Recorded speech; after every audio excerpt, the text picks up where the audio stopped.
네, 나우 인터뷰 시간입니다. 앞서 외신 브리핑 코너에서도 관련 내용을 쭉 정리해서 전해드렸습니다만 지금 미국과 이란이 일촉즉발의 군사적 충돌 위기에 놓인 상황이죠. 이번에는 이번 사건이 향후 중동 정세에 미칠 파장을 한번 분석해 보도록 하겠습니다. 장지향 아산정책연구원 중동연구센터장 전화 연결돼 있습니다. 센터장님 안녕하십니까? 네, 안녕하세요. 네. 앞서 저희가 간략하게 소식을 좀 전해드리긴 했습니다만 오늘 새벽에 이란이 사실상 핵합의를 탈퇴했다 이런 속보가 들어왔는데요. 네네. 이 사실상 탈퇴라는 이 표현은 어떤 의미로 보면 될까요?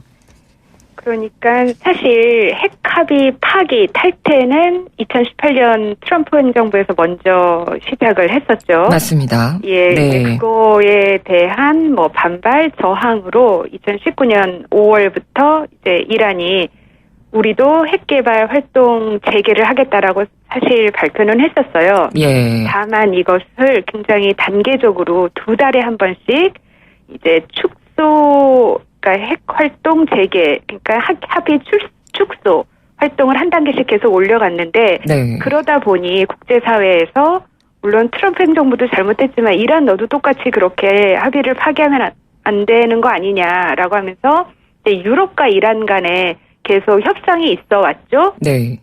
그러면서 이란도 어쩔 수 없이 이렇게 도덕적인 압박을 받아오던 참이었는데 이번에 이 솔레이마니 사령관의 폭사, 암살, 제거 사건으로 인해서 도덕성의 우위는 이제 이란에게 있는 것 같습니다. 그러니까 지금껏 자신들이 1단계부터 4단계까지 계속 농축 활동 재개를 해오면서 유럽과 계속 이제 핵합의 다시 복구에 대한 얘기를 해오던 참이었는데 네. 이제 이번 사건으로 인해서 우리는 누구보다 당당하게 이제 이란이 우리의 주권국가의 사령관까지 그렇게 제거를 했으니 우리는 이행 축소를 이제 본격적으로 하겠다라고 발표를 한 것이죠. 네. 그러니까 뭔가 1년 동안 사실은 2018년 5월에 그러니까 미국이 일방적으로 핵합의를 파기한 뒤에도 이란은 1년 동안 합의를 지켜오다가 최근에 이제 상황이 잘 안 되면서 합의 이행 수준을 서서히 줄여오고 있었던 참이었는데 네네. 이번 일을 계기로 그러니까 보복의 일환으로 마지막 합의를 벌인 거다 이렇게 보면 될까요? 그렇죠. 그리고 이제 도덕성의 우위는 미국보다는 이란이 선점하고 있는 셈입니다. 네. 그러면서 이제 전제 조건을 달긴 했습니다. 미국이 이란에 대한 경제 금융 제재를 철회를 하면 핵합의로 복귀하겠다 이런 조건을 달긴 했는데 사실 미국이 들어줄 가능성은 현재로서는 굉장히 적지 않겠습니까? 굉장히 적죠. 이 전보다 지금이 훨씬 적은 것 같습니다. 예. 안 그래도 지금 트럼프 행정부가 국제사회의 비난 전에 어쨌든 자신들의 행동을 정당화를 해야 되는데 즉 이 쿠두스 사령관을 죽인 이유는 이란이 핵합의도 잘 지키지 않았고 핵 개발을 하려고 했었고 이런 여러 가지 원인 때문에 했다라고 한 지금 시점에서 이 핵합의로 제재를 철회하겠다라는 결정을 전혀 내릴 것 같지는 않은데요. 네. 그러니까 정당성을 지키기 위해서라도 절대 들어주지 않겠죠, 미국 쪽에서는. 그렇죠. 예. 그리고 또 하나 소식이 오늘 아침에 들어온 게 이라크 의회가 미군 철수안을 통과시켰다. 네네. 이건 어떤 의미로 봐야 될까요? 저도 그 소식을 듣고 굉장히 우울했는데 네. 우선 직접적인 결과는 이라크의 민주주의와 시민사회가 앞으로 급속히 약화가 될 것이고 즉 무슨 말이냐면 이라크 내에는 이 시아파 그리고 수니파 쿠르드 민족 이렇게 세 개의 서로 다른 이 종파와 민족이 서로 권력을 나눠가면서 예. 이제 정치를 이루고 있었는데 아시다시피 이 시아파가 가장 이렇게 압도적인 우위를 누리고 있는 세력이고 친이란파입니다. 네. 그리고 나머지 수니와 쿠르드가 소수 종파 민족인데 미국이랑 더 친한 거죠. 그런데 이번에 어쨌든 대부분 이라크 시민들은 이란도 싫고 미국도 싫고 맞습니다. 우리는 이라크 민족주의를 이렇게 지키고 싶다라고 하던 참에 사실 이 폭사한 이란 총사령관 솔레이마니가 이라크 내 민주주의 시위를 굉장히 유혈 진압을 주도했었거든요. 그래서 친이란파가 가만히 뒀어도 세력이 약화될 참이었는데 네. 이제 미국에서 이 친이란파 민병대와 이 이란 사령관을 제거하면서 이라크 내 반미 감정이 반이란 감정보다 지금 더 크게 일어났거든요. 네. 그래서 이제 미군 철수안이 통과가 됐고 이제 이라크 내 미군의 입지는 그야말로 추락을 한 상태이고 네. 그리고 이제 민주주의 체제에서 보호받아야 되는 이 수니파와 쿠르드의 입지도 앞으로 갈수록 약화될 것이고 전체적으로 이라크 민주주의가 큰 위기에 처할 것입니다. 그렇군요.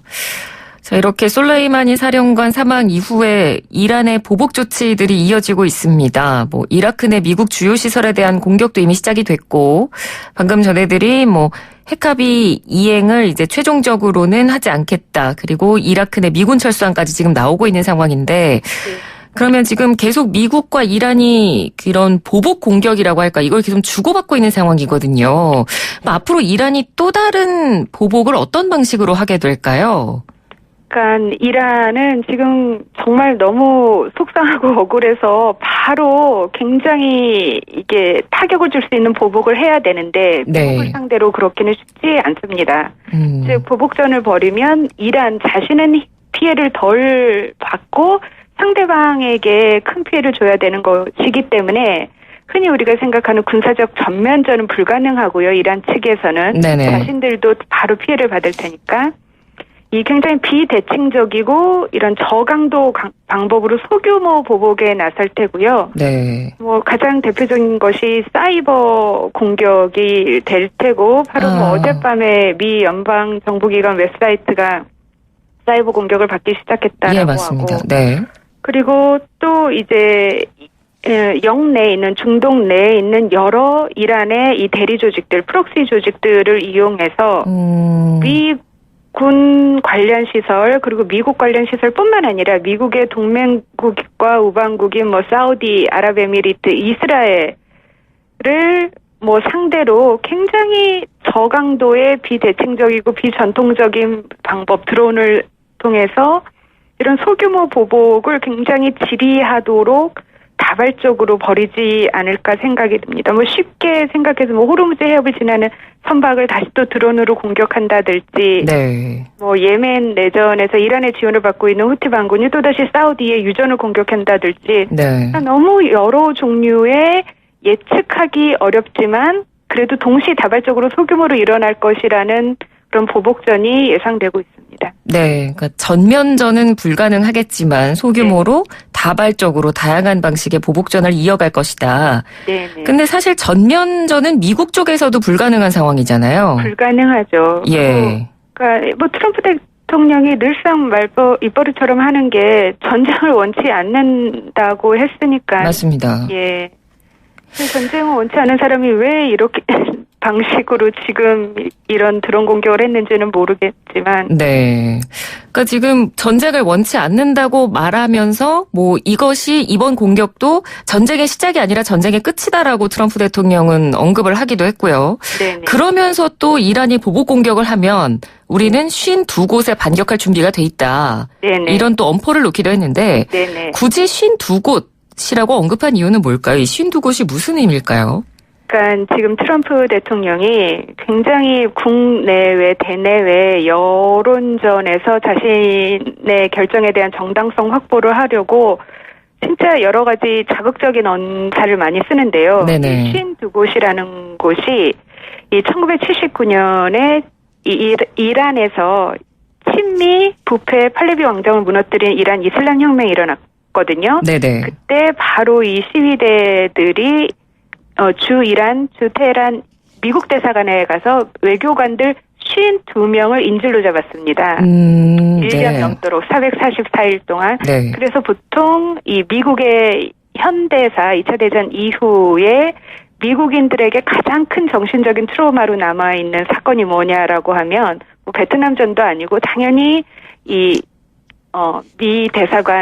미 대사관 인질 사건이라고 하거든요. 52명의 인질이 이란 혁명 이 참여자들에 의해서 444일 동안 인질로 잡혀 있었는데 미국이 아무것도 못했던 네. 사건인데 그런 굉장히 상징적인 숫자를 여론조사를 통해서 이제 미국 일반 시민들을 이렇게 자극을 하는 거죠. 예. 이란이 이런 나라였다라는 식으로요.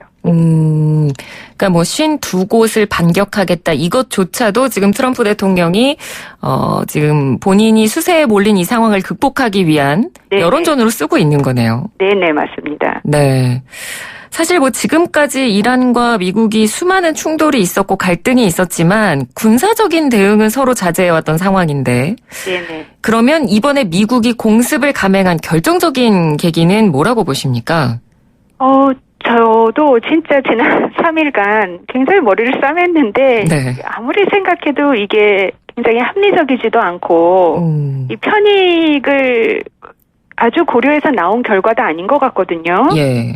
또다시 이 트럼프 대통령 한 사람의 굉장히 신중하지 않은 즉자적인 결정이 아닌가. 왜냐하면 이 정당성이나 이 암살 이후에 가져올 무슨 효과나 전략적 이익이나 네. 동맹국들의 불안감에 대한 고려가 매우 떨어지는 결정입니다.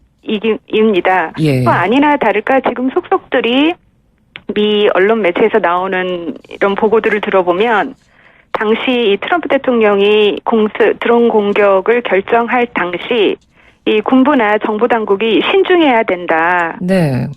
건의를 했는데도 그 얘기를 듣지 않았다라는 이런 이렇게 증거들이 나오고 있기 때문에 네.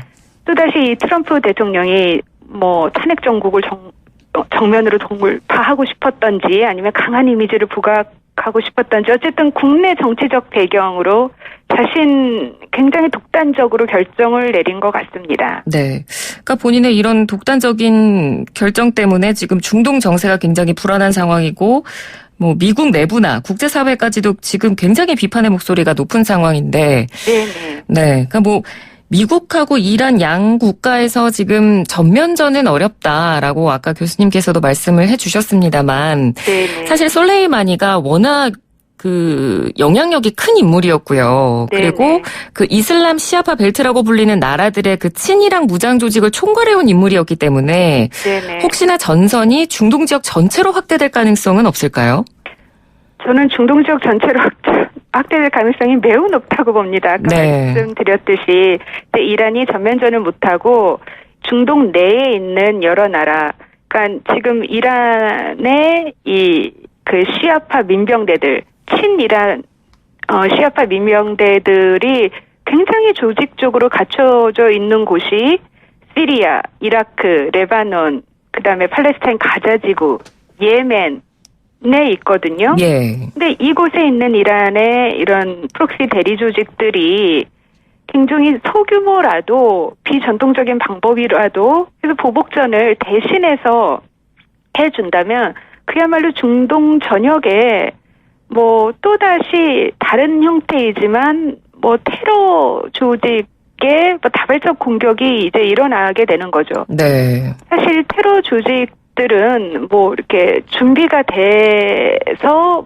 이렇게 뭐 명령 체계를 받아서 바로 이렇게 뭐 일어난다라기보다는 항상 약한 고리로 늘 휴화산처럼 외부 자극만 있으면은 바로 폭발할 수 있는 게 테러 조직의 습성이거든요. 네. 그렇기 때문에 지금 제가 봤을 때 트럼프 행정부는 굉장히 중요한 방아쇠를 이미 당겨버린 것 같습니다. 네. 그렇군요.